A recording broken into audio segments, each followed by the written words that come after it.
Welcome, everybody. I'm going to give you a brief bio. If you don't know who Luly B is, uh, Luly B is a family-first speaker, business coach, trainer, and author of Amazon bestseller, Balance is Bullshit.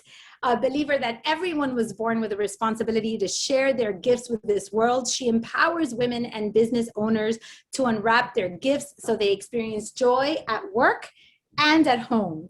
Her message of leadership, empowerment, purpose, and confidence has reached thousands of individuals and dozens of organizations, including Macy's, GE, Marriott, Procter & Gamble, and Dell.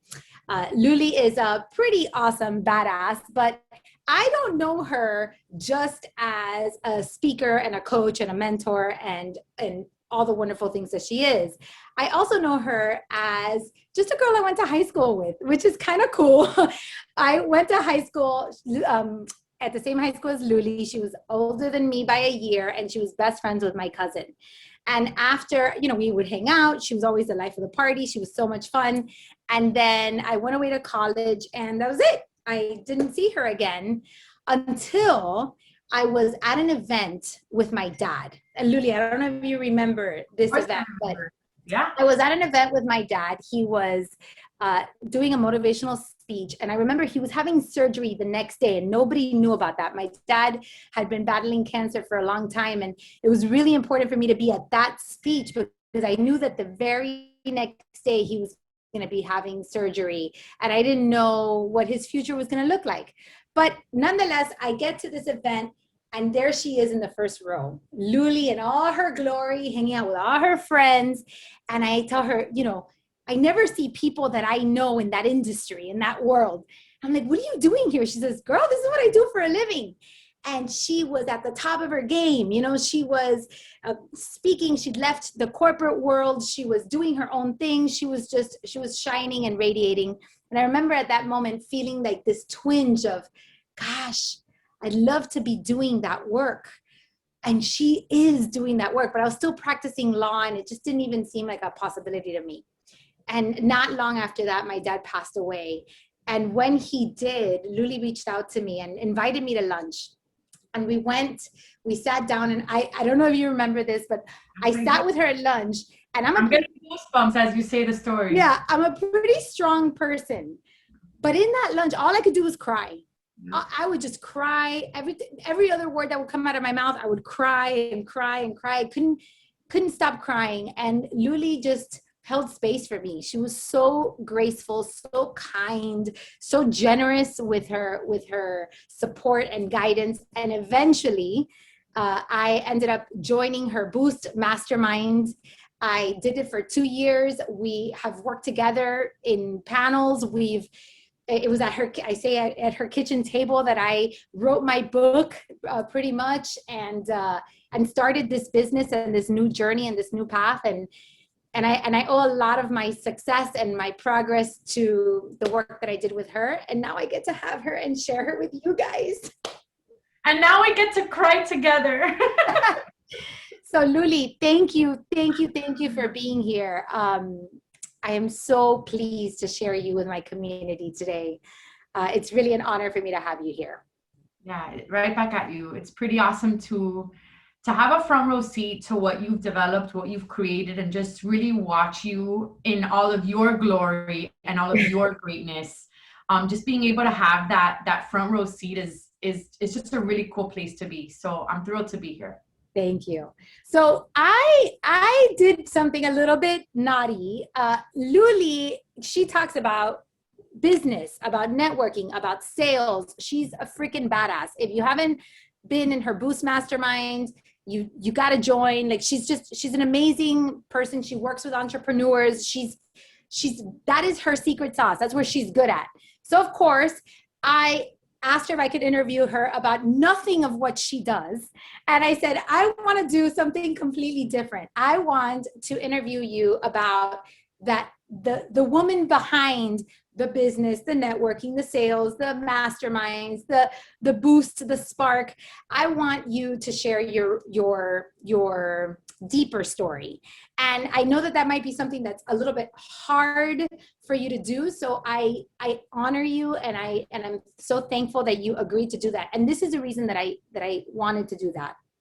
I wanted to do it because people that are in the position that you and I are in, we're in the public light, and all of our decisions and all of our choices and our mood and all of our life is open to the public, either through our Instagram or social media or through our website or our communities or whatever. We're always in the public light, and we are here to inspire people to find their spark, to find joy, to, this is something that you do in your spark events. You encourage women to play, to laugh, to, just to be themselves, to take care of themselves. You talk about balance being bullshit. You help moms and career women navigate through this work-life balance, all this kind of stuff.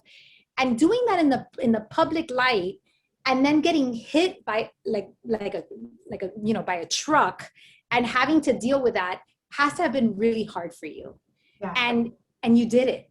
You did it. And I saw it behind the scenes, but not everybody has. And I wanted people to know what a freaking amazing woman you are. Thank you, God.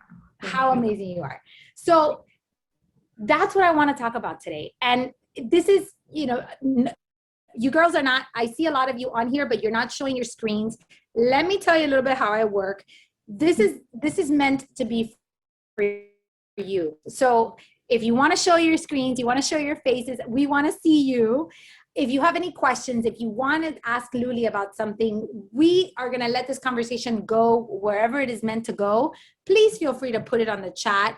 Show your support. Tell us what your questions are. Ask them. We're gonna get honest, and we're gonna get raw, and we're gonna just share with you all the tools that we can to help you in your life. So, Luly, tell me how did it feel for you to be in the spotlight and then all of a sudden be going through a divorce? I know that must have been very hard for you. How did you navigate that? So I think before we talk about that, just to give everybody context, at first I wasn't going through a divorce. I was separated. And my idea was, if we separate and if I pray hard enough, I go to enough therapy and I change and I do all the things, then I can save my family. And I think that that's really important context, right? Really important. Because I put all of this pressure on myself to do the thing that maybe wasn't what was right for me, but what has been conditioned of us, right? Is save your family, be a good wife, be a good mom. And these are the things. And so very much of my life was do the right thing, be the good girl, check off the boxes, right? And I was always that girl. So just to provide a little bit of context, before the divorce came that separation, and it was very much a, positivity is my number one strength. So Caro and I love assessments. There's an assessment called Gallup Strengths Finder, and my number one is positivity. So for me, my positivity really was all about like, I'm going to make this work. And if I check off all these boxes, then I will have that thing, because when you work hard, you get what you deserve. And what I deserve is for my family to be intact. Right?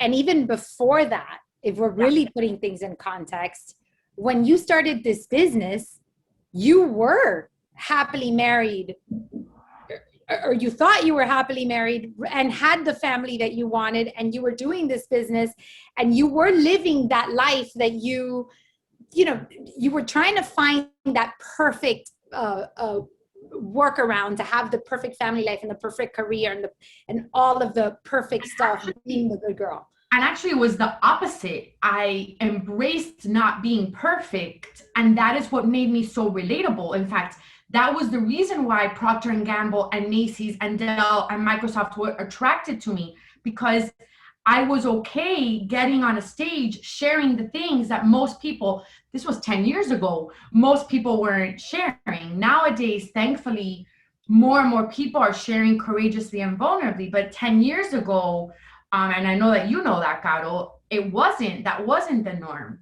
And I very much thought that I was honoring my then husband and thought that I was honoring my family, and I was requesting permission to share the things. And it was really, for me, writing the book and doing the work that I did was really always to honor the three men in my life, my then husband and my two sons, right? And it was very much like, man, I just want to give other women permission to be okay, to not be okay, and to, and to not make the homemade brownies if that's not what you're good at, and not feel the pressure of being that mom that shows up at the soccer game in high heels and a dress because you were running late from a meeting, or that mom that chooses to stay home and give up her career to raise her children. Like, I just felt that need and that urge and that calling to just give women permission to do what they felt was right for themselves and their families,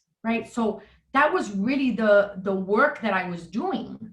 And I wrote the book because I was angry, because so many people, I had a marketing agency previously, and I was about to hit $1 million in gross revenue.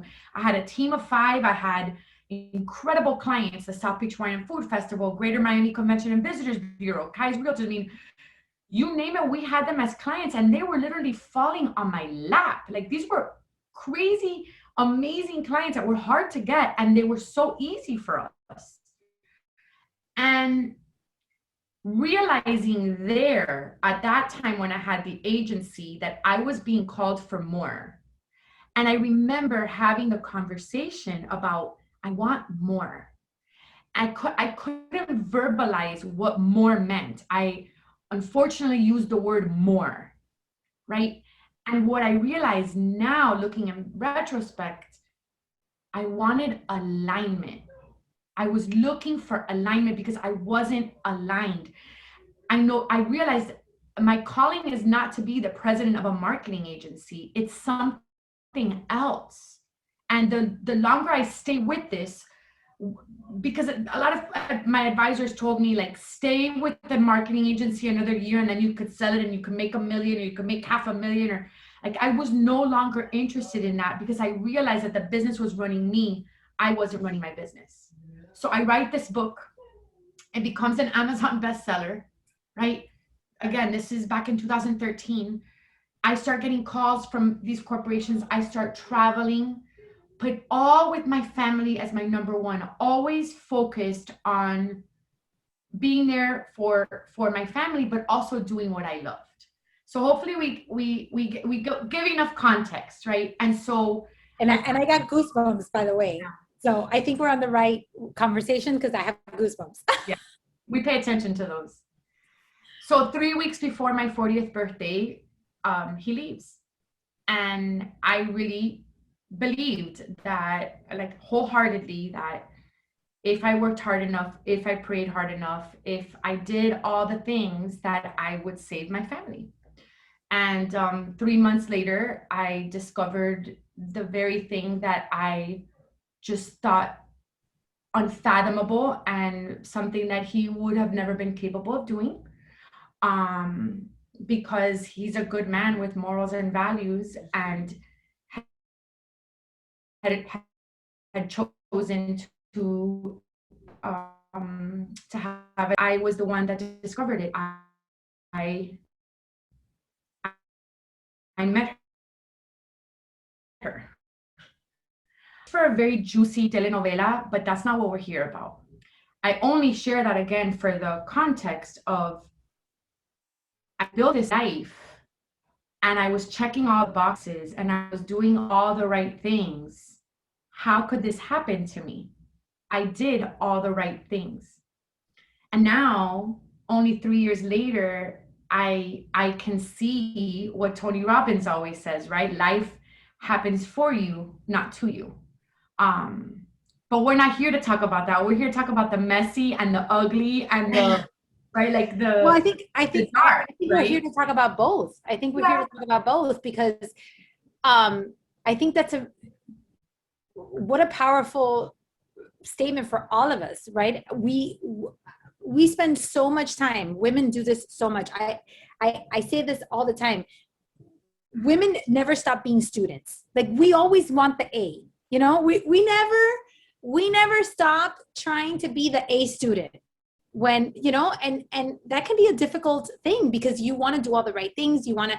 So I remember when I first had my kid, my first child, and I was reading all the parenting books, and I was studying everything. And I mean, I'm still like that to a certain extent. You know, it's like I want to learn so much because I want the formulas. I want everybody to tell me what are the rules, because if I can play by the rules, then everything is going to go well, and then I'm going to have my life is exactly intact. I'm going to be happy. The world is going to be perfect. Nothing's going to go wrong. And then this happens. Because 1 + 1 = 2. 1 + 1 never equals anything else other than 2. Right. So you follow the rules. I fought exactly, Caro. I followed the rules. I did everything right. I did the things that everybody talks about, to the healthy marriage and the thing that I thought, right? Like I thought I was doing it right. Now I see all the opportunities I could have done better, right? Which is such an incredible gift. So if you're around me, you know that I'm constantly saying like lesson 382 of Luly B's divorce. And then I have like this incredible lesson, right? Like I literally have a journal that I kept during my darkest days of all of my lessons. Like it was in the back of my journal.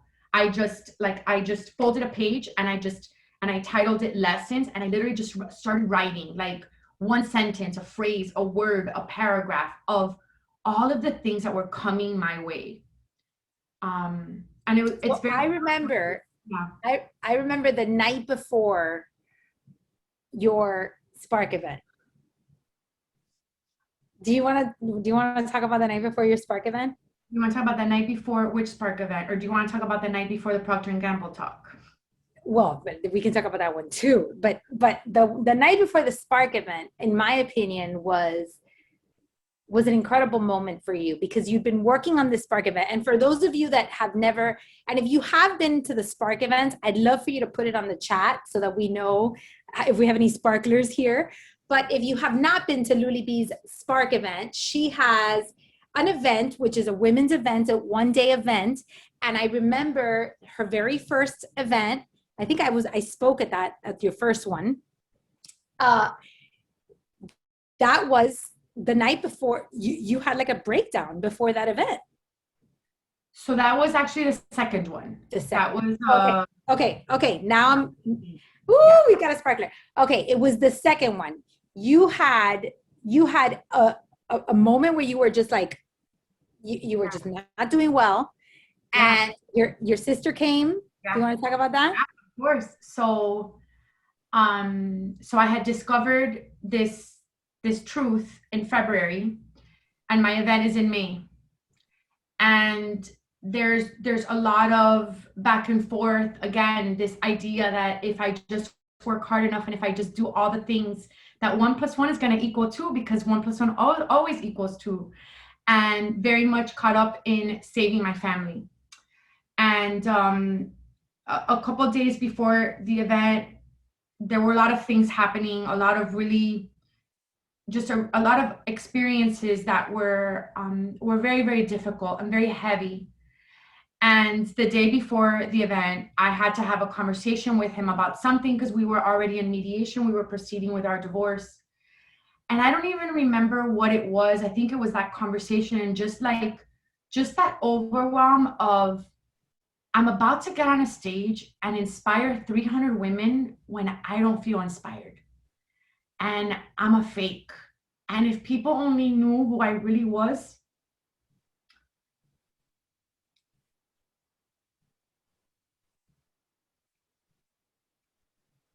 they wouldn't come to the event. And so my sister, who is quiet and patient and a preschool teacher and is as far away from self-development as you can possibly imagine, she's just so wonderful. She knocks on my door, and I had literally just finished hyperventilating on the floor of my family room. And I opened the door and she's like, "What are you doing?" I said, "I can't do this. We have to figure out a way to cancel this event. Like there's just no way I can do this tomorrow." And my super patient, sweet sister looks at me and she's like, "What the fuck is your problem? You've been doing this for years and it has never been about you. So why the hell are you making it about you right now? You're fucking Luly B. You have 5 minutes to do whatever you need to do. And then we're leaving because there are people waiting for you at the venue. And there's 300 women that are going to be inspired by your ass tomorrow. 5 minutes. Let's go right now." And I looked at her and I was like, "Okay." And I went into the bathroom. I washed my face and we left. And we went to the venue and prepared everything. And that morning of Spark, I remember being backstage with my, with my stage manager, and he looked at me and he said, "How are you?" And I said, "I'm experiencing joy for the first time in 90 days. Like I'm so filled with so much joy. Like I know that I'm on a stage and it has nothing to do with me.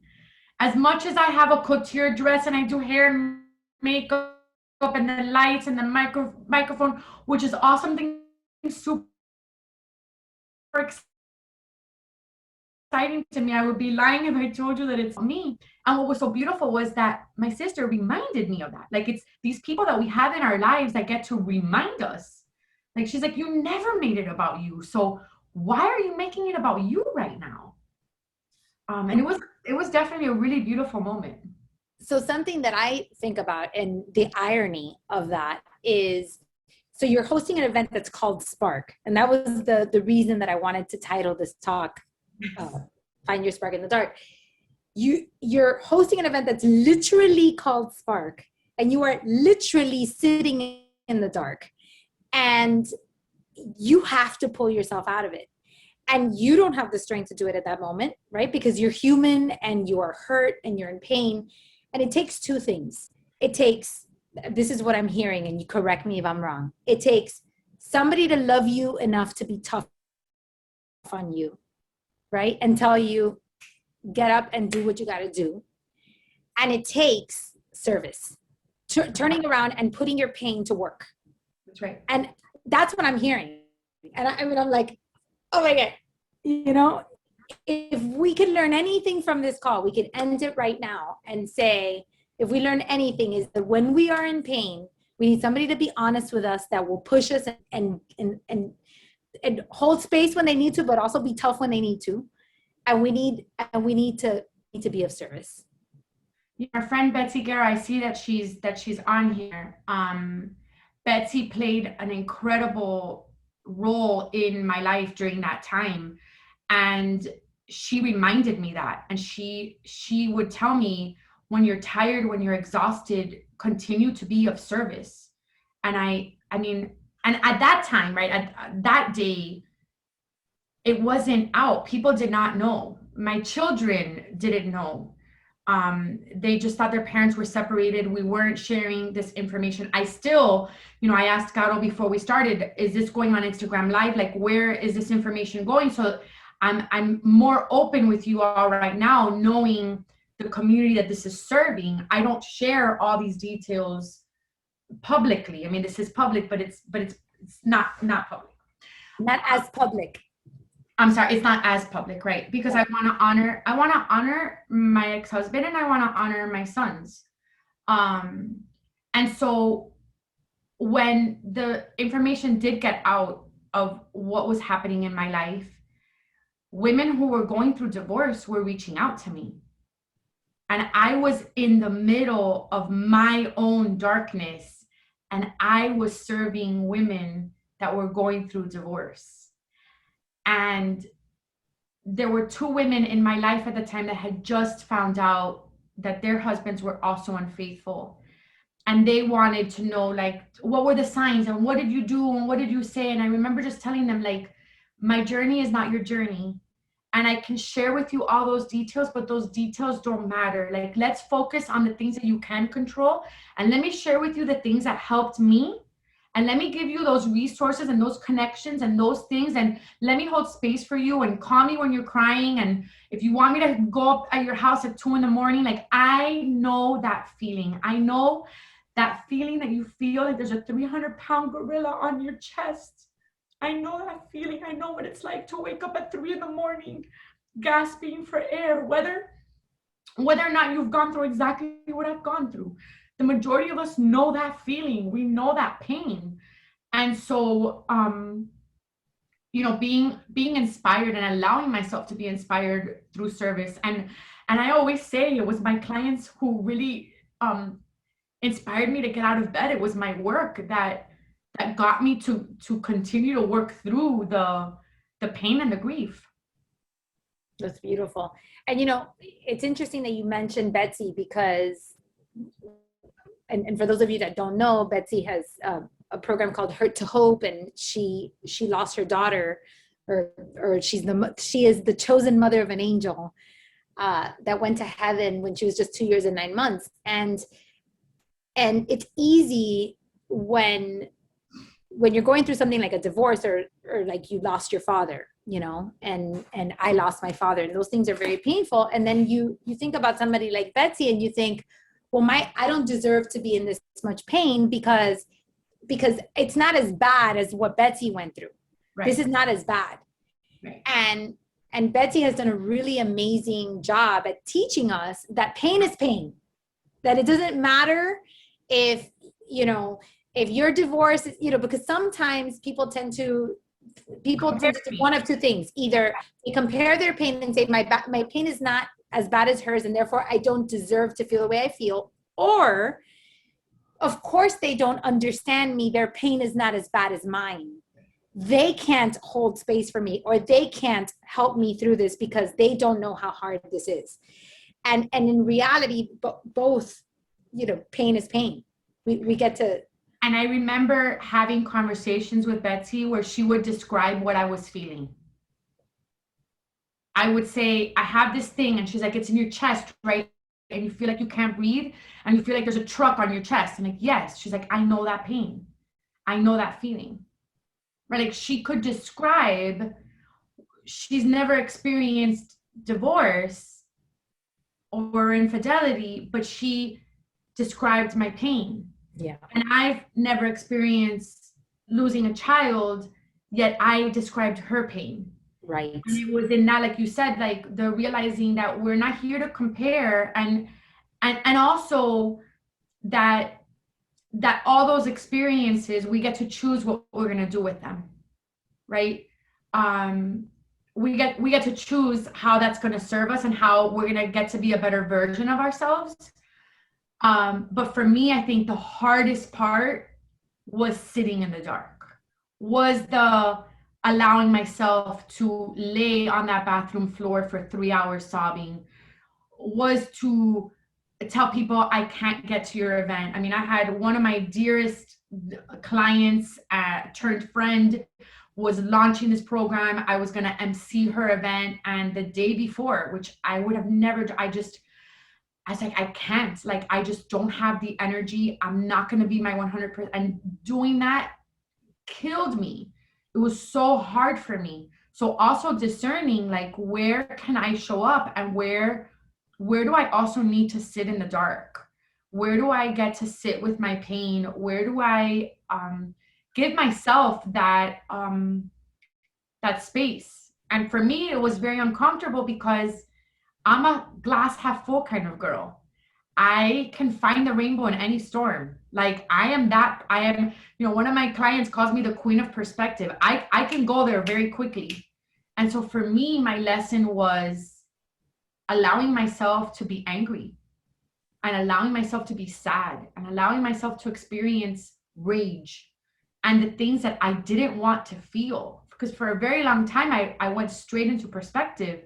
And it was like, no, I get to feel those things because I really do want to heal, and I really do want to become a better version of myself. And what does that look like? And I am still a work in progress, right? We all are.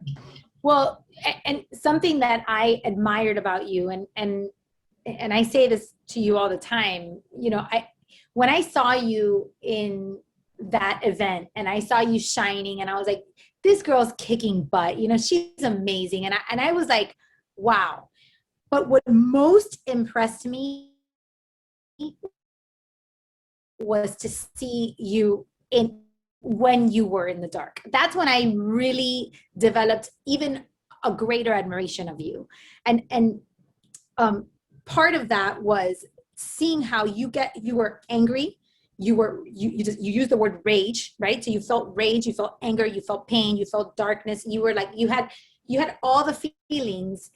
And yet I personally witnessed you not acting on those feelings. So you felt them, but you didn't act on them. You weren't vengeful.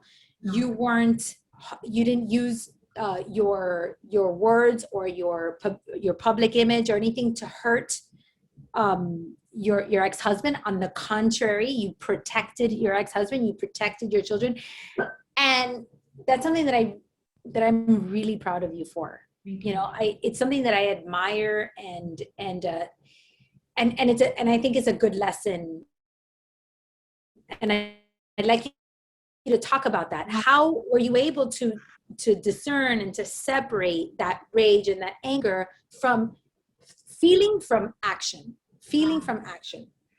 So I think for me, from the very, very beginning, from that night that I experienced what I experienced, I said to myself, I want to act with grace. Like, that was the word that came up to, I don't know how to explain it. It just came up. I mean, we can call it God, the Holy Spirit, the universe. I just felt like grace. And so for me, it was very important that I do everything and say everything with grace. I did mess up a couple times. I wasn't always the most graceful, but I would like to believe that I would give myself an A in grace. But there were a couple of, because I'm also human, right? A good student. Yeah, right. I'm a good student, right? But I did not get a 100 in grace. I did not. However, for me, that was very important. And I also, I think two things that were very important to me during that aspect was I leaned into support. And so again, if you don't know me, but those that know me will tell you, if you ever say to me, oh, let me know if you need me, like, call me if you need me, your name is going on a list, and you better believe it, you're getting a call. So when people would say to me, you know, call me if you need me, there were times and days that I would look at my list. I still do this, right? Like, just last week, I was going through not having my son for his birthday. And that was really hard for me because he's going to be a senior in high school. And I also recently lost my dad. So Father's Day was around the corner. So I was just experiencing a lot of sadness, right? And it's like, man, Luly, like, you got divorced 3 years ago, enough. And it's like, no, Luly, you got divorced and you just lost your dad. And I'm going to give myself the grace. Who do I call? And I look at my list and I call the people that are going to hold space for me, that maybe are going to give me the thing that I need at that moment. Maybe it's holding space for me. Maybe it's reminding me that I'm going to be okay, or reminding me that it's temporary, or maybe just listening. You know, there was one time that I called a friend of mine and she literally listened to me sob for 12 minutes. There were no words exchanged. She was just on the other line listening to me sob. And I recognize that that's not an easy, I don't know that I could have done it the way that she did it. Because to listen to somebody that wail and that sob and just breathing with me was what I needed. So I think it was that. And the second thing was I had ground rules and I had boundaries. And one very important rule was we were not going to speak ill of him in front of me or my children. If you wanted to say something about him to somebody else, but on my watch and in front of me, that was not going to happen. Now, I had permission to share and to say and to be angry, but you did not have permission to do it back. You were not going to say, you know, he's an asshole or he's stupid or all these other words that people wanted to use, or he's crazy. How could he let such an amazing, powerful woman like you go? Or I don't want to hear any of those things. We weren't going to go there. So I also established very clear boundaries. In addition to leaning into support, I established very clear boundaries and rules. And they were not always easy because I had family members that loved me so much that what they wanted to do was tell me, you're crazy, like, you know, you have to fight in your divorce and you have to, and they had a point, but they didn't have the full story, and they didn't realize or recognize that for me, grace was more important than an extra $500 or $1,000 a month for the next 10 years, because my peace is not worth a couple $1,000s. My peace is priceless. And so for me, choosing peace and having those boundaries and the leaning into support, I think is what got me to choose grace over anything else, Caro. So let me ask you a question, because you are in a position where you have created a community of that kind of support. But yeah. What advice do you give somebody that doesn't have those kinds of friends or doesn't have access to that environment? Because, you know, our environment is very, very, very important. So if you don't have the people that are going to hold that space for the 12 minutes or that are going to respect those boundaries or are going to, you know, honor your decisions, even if we don't agree with your decisions, but we're still going to honor it. What do you do about that? So I would say that most of us have that support. We just don't always have it in the way that we want it. And so we get to have hard conversations. I tell my sons, awkward conversations end as soon as they start. So let's have the hard conversation. I remember one in particular with my mom, right? My mom was filled with so much anger because he had been a part of our family for 20 years. We were in a 20-year marriage. And so my mom felt betrayed. My mom was experiencing everything I was experiencing, plus watching her baby girl go through this and watching her grandsons, right? So I had a very hard conversation with my mom, right? Which was, I know you love me and I know that you're angry and you have every right to be angry, but the things that you are saying are not supporting me. So my request is because you love me and because you want to support me, I'm going to respectfully ask that you not share those things with me when I come into the room. And I remember she was angry and she yelled again, and I was very patient, normally not who I normally am. Normally I would have yelled back and I probably would have stomped away. Old Luly would have done that. But instead I listened with empathy and I was like, I hear you, Mom, but that is not what I need right now. So to the people that don't have that support, I have probably the world's most supportive mom, but she's not perfect. And in that moment, she thought she was supporting me and she was doing quite the opposite. So I think it's also about having the hard conversations about what support looks like. And many of us don't even know, right? We don't even know what that looks like. I recognize that I've been in a self-development space. I've done the work, and I knew that, which is why I love the community you've built, Caro, because that's what we're building here, right? When you're a core lifer, you get this. You get these women around you that, whether or not you just met her or you've known her for a lifetime, she's gonna be there for you. And I think one of the most beautiful things about investing in yourself, and whatever that looks like, but specifically to this community, is that you have that here. And the challenge then becomes, how do we ask for support? Because most of us have been trained or conditioned that if you ask for support, you are weak. And I argue that when you ask for support, that is grace. And we hear that in giving we receive, but I also feel like in receiving we give. When I received the gift of your conversation the night before I was keynoting at Procter and Gamble in Cincinnati, it was 3 weeks after I discovered everything happening. I'm sobbing with you on the phone. I think you were on the phone with me for probably like 90 minutes, right? Like, you gifted me something that night, Caro, but I gifted you the opportunity to serve me and to express your gratitude and your love to me. And all too often, we deny people that opportunity. So hopefully that answers the question. I think we do have the support. Many times we don't always, it doesn't always come wrapped the way we get to ask the questions about what that looks like for us. And really be curious about what supports me. And sometimes even just calling that friend and saying, I'm not even sure.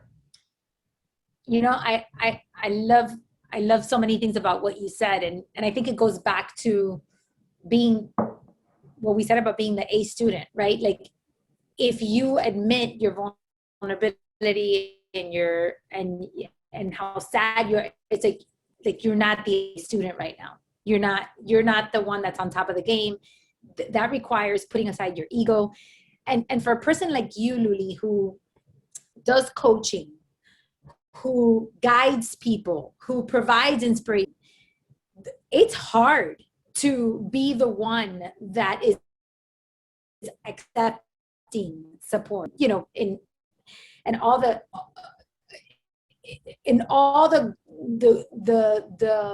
areas that you need it. It's hard. It's by you saying, I gave you an opportunity, Caro, to serve me. That's like, if people would realize that their pain, their struggles, their suffering, their weaknesses, their imperfections, give permission to other people to feel that they're useful, that they can serve them, that they can lend an ear, that they're not alone, that they don't have to be perfect because we're not all perfect. If people understood that, like, what a beautiful life we would have if we all gave each other permission to be that way. And you can't be that way with everybody because not everybody accepts it the same. But I love that. And you talk about my community, but your community is the same. We have created spaces where we can all feel that. Like, we can all feel that. And I think it's beautiful. I want to share this real quick because Desiree wrote on the chat. We have very similar stories. I went through a very similar and painful chapter in my life, and I admire your strength very much. I know how hard it is myself. All I keep thinking is how I wish God would have put you in my path then. So Desiree is a core lifer. So I would love for you two to connect. Desiree, I'd love for you to connect with Luly on our app. He put us in each other's path now, Desiree. So exactly. I know. That's what I keep telling myself as I ask myself the question. I know, but it's amazing. It's amazing to hear your story and see how similar of a situation we've had. I am back with my husband, and we ended up having a third child during that separation. So it's a crazy story, but you relate very much to your sense of wanting to save the family and wanting things to be perfect, and the pain, and having to really just tell myself, like, the only way is through, and accepting the pain and going through it. And I think that's the hardest part of difficult chapters like that in your life. So yes, I do admire you very much for even being able to inspire others through this pain. That's amazing. Thank you. I appreciate that. And congratulations on the baby. Thank you. Not a baby anymore, but No, he's 4 now. He's 4. He's 4 and doing jujitsu, so I had to come outside. That's why. Sorry. I love it. Thank you for being here, Desiree. Thank you for sharing. Of course. Luly, so 2 more questions because we only have 12 minutes. My two last questions. My first one is, how did you start finding your spark again? When did you know that you were that you were going back to the Luly that you knew and loved, right? Like that smile on the face, that happy unicorn that you are. How did you find that again? I don't think I ever lost it. Oh, I don't think that we lose that. I think that loss is an illusion. We don't stop being who we are. It just feels that way. Like it feels like, I remember one night talking to Betsy and saying, Betsy, I don't see the light at the end of the tunnel. Like this tunnel is fucking long. You know, like I don't see it. And I remember she kept reminding me, like, this is temporary. And, you know, June has just been a very hard month, you know, because I recently lost my dad, who was my hero. So it was the first Father's Day without him. And like I said, like my son's birthday. And it was also the month that we told our sons that we were getting a divorce. And just in that reflection, right? Like just thinking about all that and going, dear Lord, it's only been 3 years. And look at how much support I've leaned into, and look at how much growth. Like, if you have not spoken to me in 3 years, you do not know me. Like, you do not know me, because I have become this better version of myself. Not because I'm superior to anyone, or no, because I have really, like, I have done the work, and the work is messy, and it's ugly, and it's like, bleh. And I sat in that. I sat in that even when I didn't want to. So to answer the question, I don't think I ever lost that. And I also, again, the support that I had reminded me, and the work that I do reminded me, like, this is not about you. Like, set that ego aside. You know, like when there's a villain, there gets to be a victim. And so that's the truth. And so once we erase the villain, there's no more victim. And I so badly wanted to stop telling the story, because for a very long time, I wanted to share, because it was part of my process and it was part of my healing, the stories of the things that I had gone through. And it was part of my processing, right? And I realized this is not serving me. I'm replaying the villain victim story, and it is not so that you could tell me, oh, you're a badass. Like, no, it's the ego. It's the ego. Sometimes we need it. Totally. You know, you said that this was a hard month for you, and I had an interesting revelation today, of all days, and it's crazy, but this month is the month that my father passed away. So this month marks 6 years since my dad died. And like you said, you know, 3 years, it's been 3 years since the divorce. Like, I mean, come on, you know, I feel the same way. Like, it's been 6 years since my dad died. I mean, come on, you know, 6 years is a long time. And I have been like in a funky mood, like the last few days. I haven't been myself. I've been like a little cranky. I just haven't been right. Like, I just haven't been right. And it's funny, but one of the ways that I've described it is like, I've been bored. In the last few days, I've just been like bored, like dissatisfied. And I can't identify like what, that's how I was identifying, because I couldn't, you know, I say this in core, but sometimes we have to name our emotions to tame our emotions. And sometimes there's not a word for the emotion that you're feeling. So then you substitute it with another word. So the word that I'm using is like bored, but I think I'm substituting it because I don't really understand what I'm really feeling.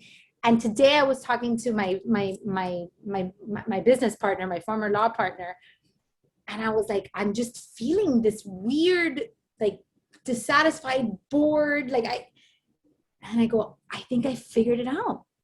I was like, I just miss my dad. Like, I just miss having conversations. I'm going to get emotional. I can't even talk about it, but like, I miss my dad. It's the craziest thing. And I was like, maybe that's where that feeling of dissatisfaction comes from, right? That you're just like, ugh. But interestingly, when you said I never lost it, I never lost my spark, pain, joy, and pain can coexist. You can have two feelings at the same time. You could be dissatisfied and very fulfilled. You can have an incredible, very big lesson for me, Caro. Huge. You can experience both those things. What the heck? Yeah, and I feel that way right now, right? Because it's like I can say that I have found my spark. I'm in a good place. It's not like I'm not grieving my dad the way I was grieving him when he died, but today I miss my dad a lot, or maybe this week or maybe this month without even realizing it or not understanding it. But yeah, I do know. Yeah. I do know. Yeah. I do know. And that's actually what I felt, because I felt like I finally was getting back up after the divorce, and I was finally like just regrouping and just kind of like I got this, like, okay, I'm ready. And then my dad gets sick. He's stuck on a cruise ship last March, 30 days on the cruise ship, comes back with COVID, quickly gets intubated, then extubates himself, gets this plasma donation. The post is shared 1,800 times in 48 hours. The prayers, just the inspiration that my dad became during such a dark time for especially our community.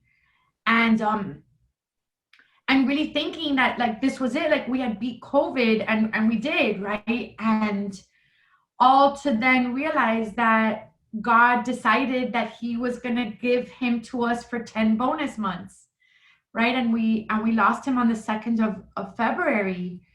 And then just being like, really, like, just as I was like, finally, like,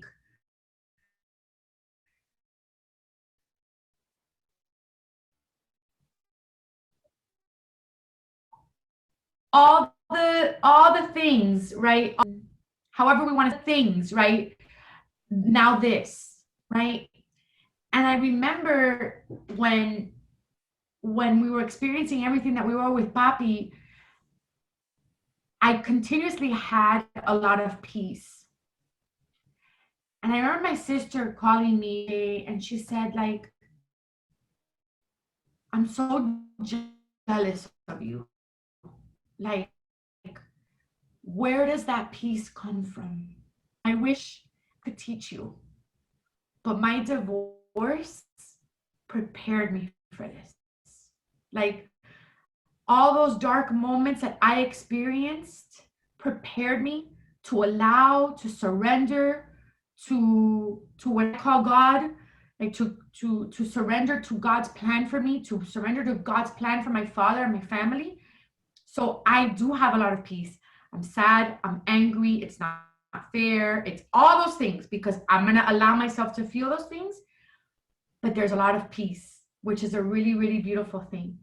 And it's something nobody can take away. Nobody can.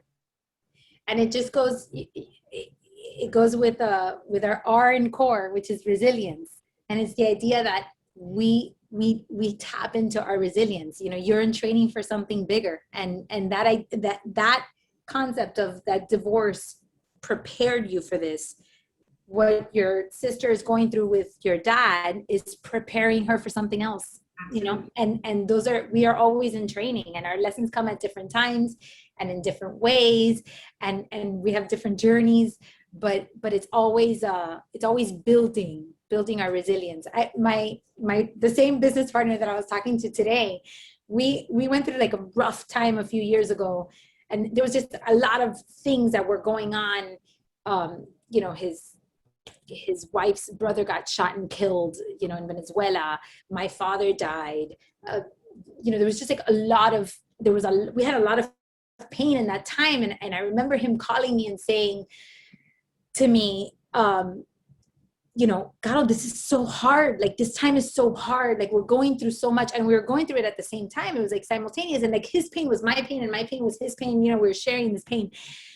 And I'd say to him, well, you know, we're just character building. And he'd say, you know, I don't need any more character. I've got enough character. Like, I don't need to build any more character. Thank you very much, but I'm done.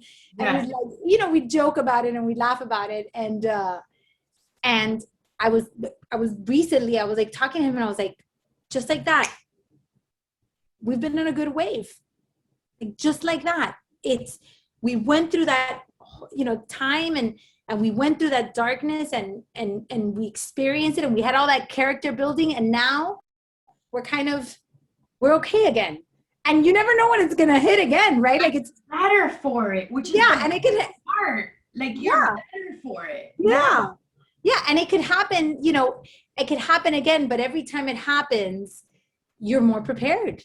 You know, you have the tools, you have the strength, you have the support, you have the lessons. So it is 5:59, and I could talk to you until 8:00 at night, because and I see some comments too. So I just want to honor everybody's writing. So thank you. I'm going to quickly read through them. So thank you. So Janice wrote, I hold many things from Spark with Luly B. As a week and a half after her event, I lost my children's father. I am always in wow with her. Wow.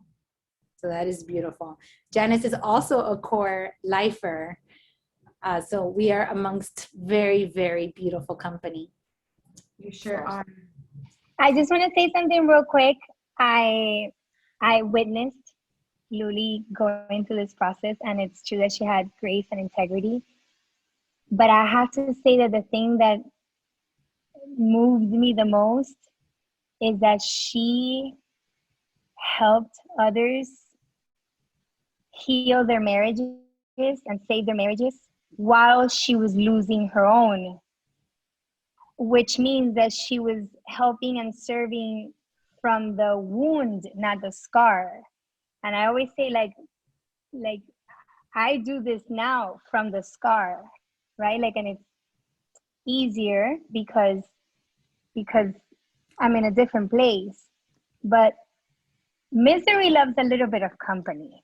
And when you are in that pain and yours isn't working out, although you know as a person that the right thing to think and feel is, you know, to wish others well and that theirs do work out, you don't have the energy or desire to see them thrive and further confirm your failure, quote unquote, right? Like the way you see it.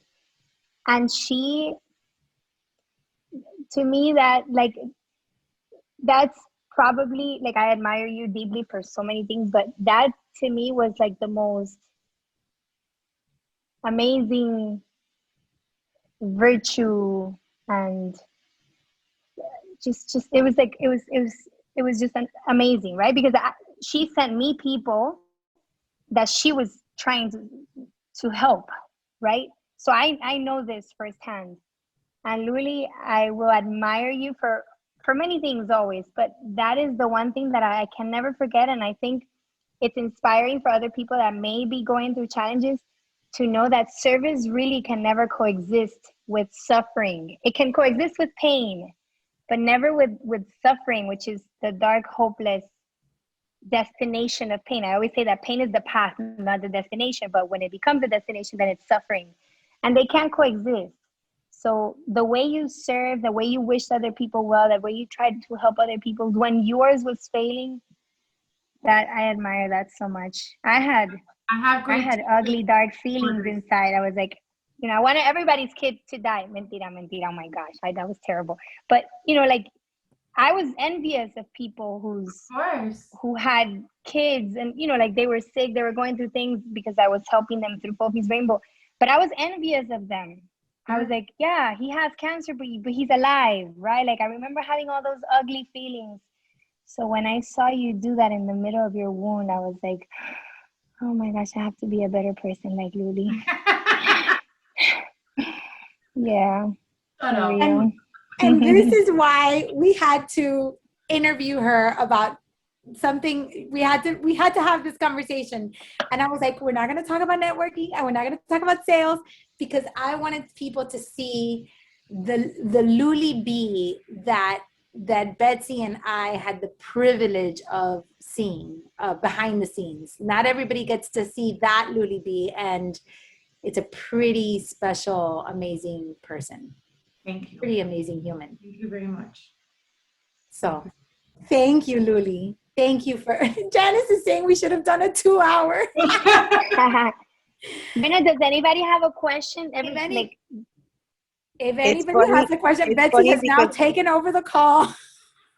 I remember that at Luly B, I felt the same thing. I was like, we have to go. I went with Caro Okendo, and I was like, we have to go. And her dad was right next to us at the Luly B thing. And I remember that he would look, they had a van, and he was like in his cart, and her mom was standing there. And I remember that he would look with this admiration, like that's mine.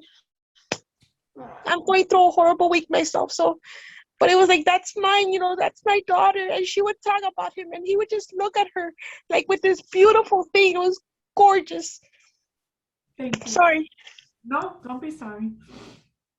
But yeah, it was great. And it's funny because I remember that in my darkest times, like after Johnny passed, I remember I told Caro, because I was like, I don't know how I'm gonna get out of this.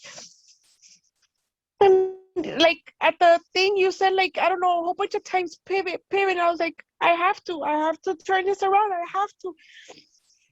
And now I sit back and I'm like, and it's only been 7 months.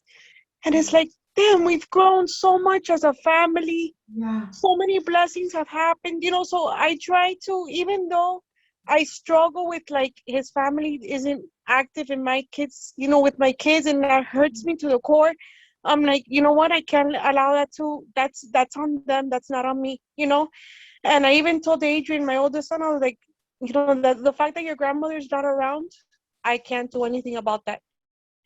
That's on her, and that's how it's been. But I remember so many things, and the fact that when you were talking about your ex-husband, and that it was like right before your birthday, and that you were getting ready to celebrate your birthday, la bomba explotó, I was like, wow, I remember that. I remember, like it was to me, and it was like you never spoke negative, it was like all a building process, So I remember all those things. Thank you. Thank you for sharing. And I just want to remind you that it's baby steps, right? I think it's the thing that I have to be reminded of all the time, right? Is like we want so badly to run, but we're taking baby steps, and we're going to be running soon, but right now in the process where we're at is baby steps. Mm-hmm. And I think just getting up in the morning is an accomplishment, where a couple years ago it wasn't. Right now it might be. And that's why the word grace for me just constantly comes up. It's like we get to give ourselves grace. Yeah. And maybe your children's grandmother is just not ready because it's too painful for her. Not because I'm trying to excuse it or justify it or condone it, but we also get to see that compassion and that empathy of she's in her process. And we get to give her time too. And it's hurtful. And so what can we learn from this? Because I went through that with my sons. It was very much like, what is our lesson and how can we meet people where they are? Which there are times that I don't speak as eloquently, right? Because I'm human too. And I'm like WTF, right? Just like you. But I do believe that there are lessons, and I just want to honor you for sharing, and I want to honor you for showing up. And I know that really great things are in store for you. And I can't wait to see you again in person to give you a big fat hug. Thank you. You're welcome. I love you, Janice. I love you too, Caro. Ladies, thank you for being here. If anybody has any last questions, I don't want to keep Luly any longer because I know she has her kids with her. Luly, would you be here for 5 more minutes if necessary? Yeah. Okay. So if you guys have any last questions, we can do just a couple more minutes. But in the meantime, I did want to end this call with this, and this is Luly, because you are the daughter of a warrior, and I am the daughter of a warrior. And in lieu of Father's Day, I received this email today, and from a parenting expert, a friend of mine, David Altshuler. If any of you are not on his newsletter, he writes amazing blogs, and he had this on his blog today. And I think it's a perfect way to end from finding your spark in the dark. If fate whispers to you, you can't withstand the storm, whisper back, I am the storm. Remember whose daughter you are and straighten your crown. And he wrote, when she was little, you stood in front of her to help her withstand the storm. When she was a teenager, you stood beside her arm in arm to help her withstand the storm. When she is grown and you are gone, she will still know that you were there with her forever and always, guiding her to withstand the storm. Amen. Amen to that. That just touched my heart. You're getting a lot of thank you for sharing. This was wonderful. Thank you everyone for being here. As you know, if you are part of our membership, not only do you get access to the replay, but you have Luly as a core lifer also. So you can send her a message on Mighty Networks and let her know just how incredibly special and wonderful she is, and how wonderful this call was for you.